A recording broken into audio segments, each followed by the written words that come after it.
Assalamualaikum warahmatullahi wabarakatuh. Selamat datang kembali di channel ini.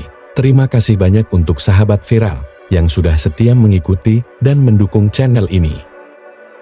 Untuk yang baru bergabung, jangan lupa untuk subscribe dan nyalakan lonceng notifikasi, supaya kalian gak ketinggalan cerita-cerita menarik lainnya. Oke, tanpa berlama-lama lagi, mari kita mulai cerita kali ini. Warung bakso Pak Darto, kedai sederhana yang selalu ramai oleh pengunjung setia. Kedai itu terletak di tepi jalan yang tak jauh dari keramaian. Warung itu milik sepasang suami istri Pak Darto dan Bu Siti. Beliau yang telah mengelolanya selama lebih dari 3 tahun. Setiap hari, mereka bangun sebelum fajar menyingsing untuk memulai rutinitas harian mereka yang penuh dedikasi. Pak Darto memulai harinya dengan mengayuh sepeda tuanya menuju pasar tradisional. Di sana, dia memilih dengan cermat daging sapi segar dari pedagang langganannya. Daging harus segar dan berkualitas tinggi agar rasa bakso tetap enak dan pelanggan puas. Dia juga membeli bumbu-bumbu seperti bawang putih, merica, dan garam, serta pelengkap seperti tahu, mie, dan sayuran segar. Dengan penuh hati-hati, Pak Darto memastikan setiap bahan yang dibelinya adalah yang terbaik. Sementara itu, Bu Siti sudah mulai menyiapkan adonan bakso di rumah. Tangannya yang terampil dan penuh pengalaman menguleni daging dengan bumbu-bumbu yang telah ditumbuk halus. Suara dari gumpalan daging yang dipukul-pukul menandai awal hari mereka yang sibuk. Setiap bola bakso yang terbentuk dari tangannya terasa seperti karya seni kecil, dibuat dengan penuh cinta dan perhatian. Setelah adonan siap, Bu Siti merebusnya dalam panci besar berisi air yang mendidih, perlahan menghasilkan aroma harum yang mulai mengisi seluruh rumah. Sekitar pukul 10 pagi, warung bakso mereka mulai buka. Pelanggan pertama biasanya adalah para pekerja dan warga di area sekitar pemukiman Pak Darto.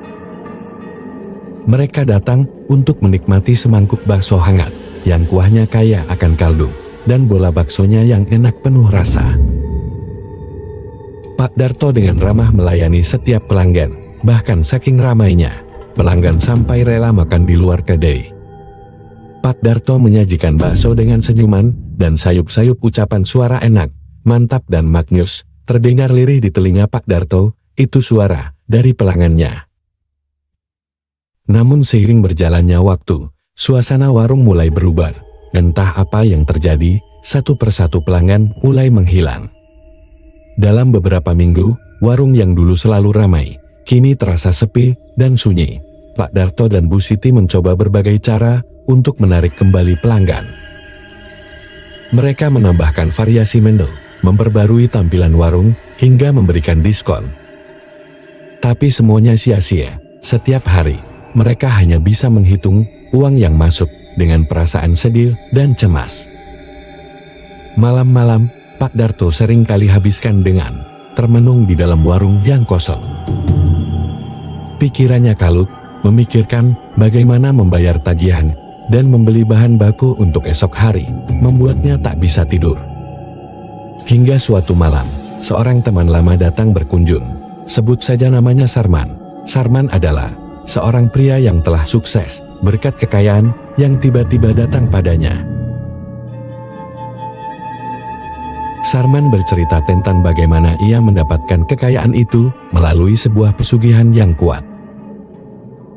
Awalnya Pak Darto tak percaya, tapi melihat kondisi warungnya yang semakin sepi, tawaran Sarman mulai menggodanya. "Kau tak perlu takut, Darto," bisik Sarman dengan nada meyakinkan. "Hanya ada satu syarat, kau harus memberikan tumbal nyawa manusia setiap tahunnya. Kau tak akan kesulitan lagi, warungmu akan kembali ramai seperti dulu." Pak Darto yang sudah diambang keputusasaan, akhirnya setuju. Bersama Sarman, dia pergi menemui seorang dukun di desa tetangga yang terkenal dengan kekuatan ilmu hitamnya. Ritual pesugihan dilakukan di sebuah hutan tua yang angker, terletak jauh dari pemukiman. Dukun itu memberikan Pak Darto sebuah bungkusan kain putih, yang katanya adalah penanda perjanjian dengan dua pocong kembar. Pocong itu yang akan menjadi penjaga dan pemberi kekayaan bagi warungnya. Letakkan ini di bawah tempat tidurmu. Mereka akan datang setiap malam untuk memastikan perjanjian tetap berjalan. Ingat, jangan pernah melupakan tumbal setiap tahunnya. Jika tidak, mereka akan menagih nyawa keluargamu. Dukun itu memperingatkan dengan suara seram. Sejak malam itu, segalanya berubah. Keesokan harinya, ketika Pak Darto membuka warungnya, keajaiban terjadi. Pelanggan mulai berdatangan dengan jumlah yang lebih banyak dari sebelumnya.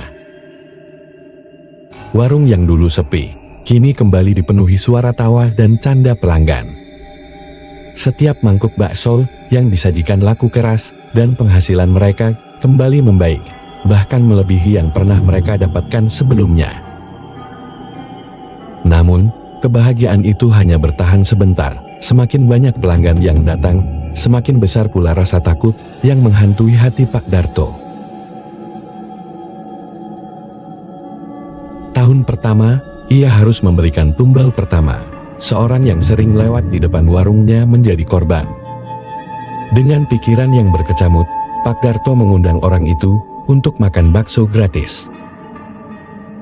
Setelah kenyang, orang itu mengucapkan terima kasih dan pergi. Di malam hari, pocong kembar datang dan mengambil nyawanya. Pak Darto takut dan merasa bersalah, dengan sengaja menumbalkan orang yang tak bersalah. Tahun demi tahun berlalu, dan tumbal terus harus diberikan. Pak Darto semakin terjebak dalam lingkaran setan, yang membuatnya tidak bisa tidur nyenyak setiap malam. Istri Pak Darto yang mulai curiga dengan perilaku suaminya, akhirnya mengetahui rahasia gelap itu. Suatu malam, ketika Pak Darto tertidur lelap, Bu Siti mendengar suara berbisik dari dapur. Saat dia menghampiri sumber suara, dia melihat dua pocong kembar itu berdiri di sana dengan tatapan yang tajam dan menakutkan. Jangan lupa tumbal tahun ini. Jika kau lupa, nyawa keluargamu akan menjadi gantinya, bisik salah satu pocong dengan suara parau. Bu Siti langsung duduk memeluk cucunya dan gemetar ketakutan. Esok harinya, dengan air mata berlinang, dia mendesak Pak Darto untuk berhenti dan meninggalkan segala sesuatu yang berhubungan dengan pesugihan itu. Pak Darto yang juga sudah tak tahan dengan rasa bersalahnya, akhirnya setuju. Mereka memutuskan untuk meninggalkan desa dan memulai hidup baru di tempat baru. Mereka berharap bisa menghindari kutukan itu. Namun, pesugihan itu tidak bisa dihindari begitu saja. Pocong kembar itu terus mengejar mereka, muncul dalam mimpi-mimpi buruk Pak Darto dan Bu Siti. Dimanapun mereka pergi, rasa takut tak pernah lepas. Hingga suatu malam, saat Pak Darto tengah tertidur, pocong kembar itu muncul di hadapannya. Kali ini, bukan dalam mimpi, melainkan nyata di kamarnya.